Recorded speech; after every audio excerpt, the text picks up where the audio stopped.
आपकी कुंडली में यदि ऐसी स्थिति है तो ये आपकी कुंडली को मजबूती प्रदान करती है।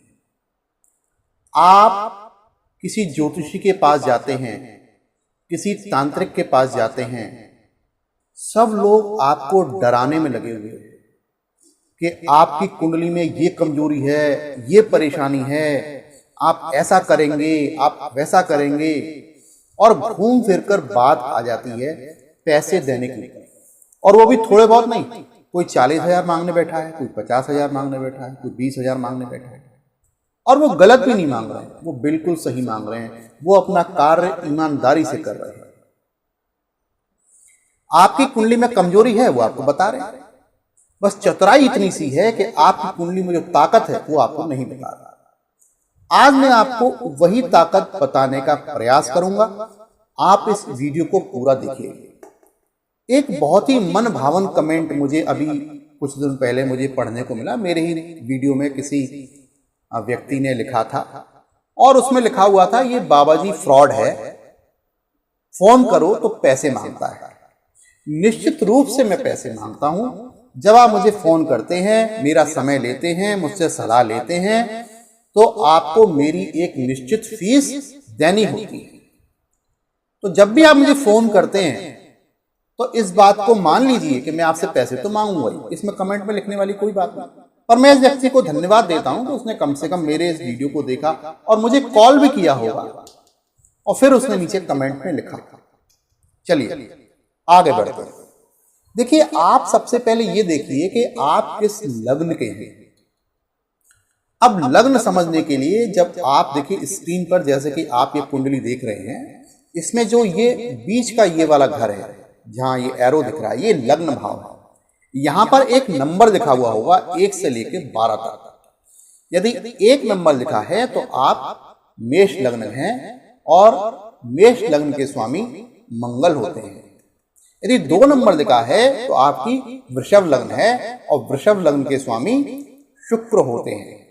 यदि 3 नंबर लिखा है तो 3 नंबर का जो स्वामी होते हैं, मतलब 3 नंबर की जो राशि है वो है मिथुन लग्न और मिथुन लग्न के स्वामी होते हैं बुध देव। इसी प्रकार यदि 4 नंबर लिखा है तो 4 नंबर के राशि होती है कर्क लग्न, आप कर्क लग्न के हैं और कर्क लग्न के स्वामी होते हैं चंद्रदेव। इसी प्रकार यदि यहाँ पर 5 नंबर लिखा है तो 5 नंबर के राशि हुई सिंह और सिंह लग्न के स्वामी हुए सूर्यदेव। इसी प्रकार यदि यहाँ पर 6 नंबर लिखा है तो 6 नंबर के लग्न हुई कन्या और कन्या लग्न के स्वामी हुए बुध। यहाँ पर यदि 7 नंबर लिखा हुआ है तो 7 नंबर का मतलब है कि आप तुला लग्न के हैं और तुला लग्न के स्वामी होते हैं शुक्र। यदि यहाँ पर 8 नंबर लिखा है तो 8 नंबर का मतलब होता है कि आप वृश्चिक लग्न के हैं और वृश्चिक लग्न के स्वामी हैं मंगल। और यदि यहाँ 9 नंबर लिखा है तो आप धनु लग्न के हैं और धनु लग्न के स्वामी होते हैं गुरु बृहस्पति। यदि यहाँ पर 10 नंबर लिखा है तो आप मकर लग्न के हैं और मकर लग्न के स्वामी होते हैं शनिदेव। यदि यहाँ पर 11 नंबर लिखा है तो 11 नंबर लग्न हुई कुंभ और कुंभ लग्न के स्वामी हुए शनिदेव। और यदि यहाँ पर 12 नंबर लिखा है तो 12 नंबर की राशि हुई मीन और मीन लग्न के स्वामी हुए देवगुरु बृहस्पति। तो मैंने आपको इस वीडियो में सारे ग्रह बता दिए और उसके स्वामी कौन कौन से होते हैं वो भी आपको बता दिए। उम्मीद करता हूं कि आपने कागज पर लिख लिया होगा।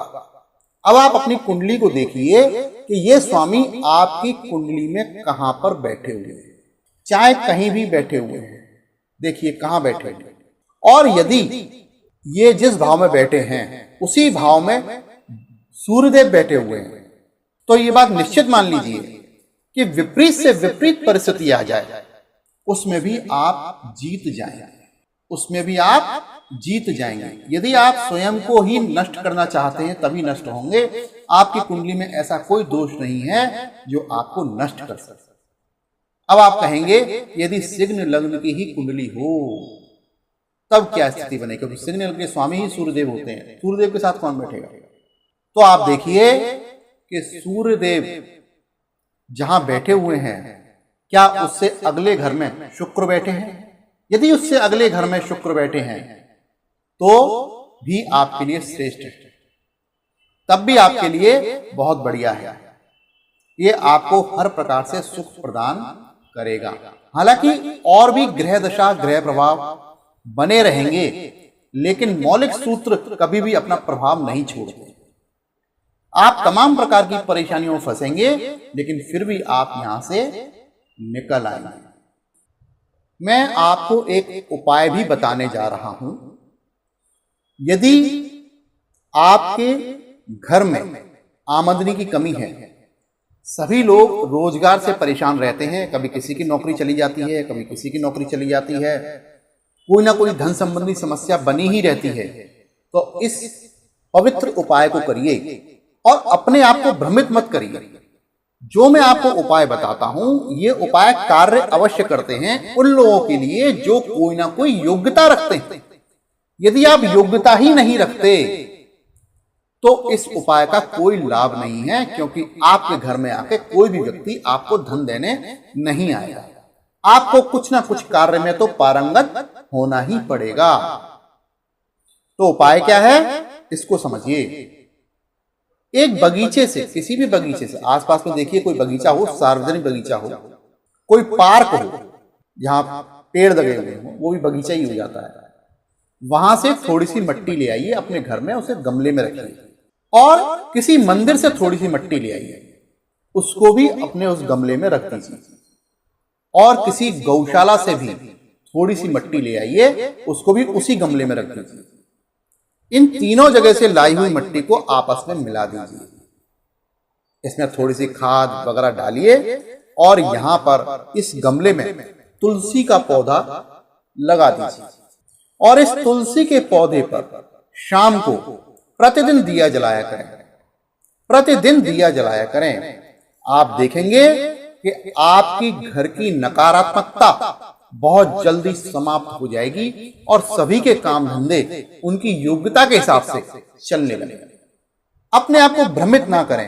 इस वीडियो को ज्यादा से ज्यादा शेयर करें, अपनी योग्यता पर काम करें।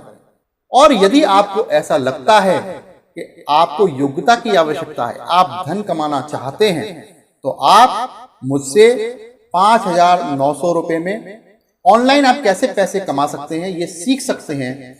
इसकी मैं फीस लेता हूं, स्क्रीन पर लिखा हुआ है, आप देख रहे हैं। और यहां कोई रिकॉर्डेड वीडियो नहीं दिया जाता। मैं आपको ऑनलाइन लाइव क्लासेस देके आपको बहुत सारी चीजें बताता हूं, जिससे कि आपकी आमदनी बढ़ जाती है। अब कितनी आमदनी हो जाती है ये आपकी योग्यता और सीखने के ऊपर निर्भर करता है, लेकिन फिर भी मेरा ध्येय रहता है कि आप हर महीने कम से कम 50,000 रुपए महीना कमाएं।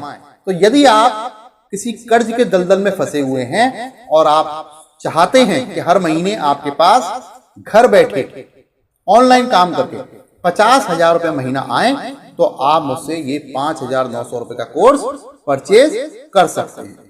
इस वीडियो को ज्यादा से ज्यादा शेयर करें, ऐसी मेरी आपसे रिक्वेस्ट है। नमस्कार।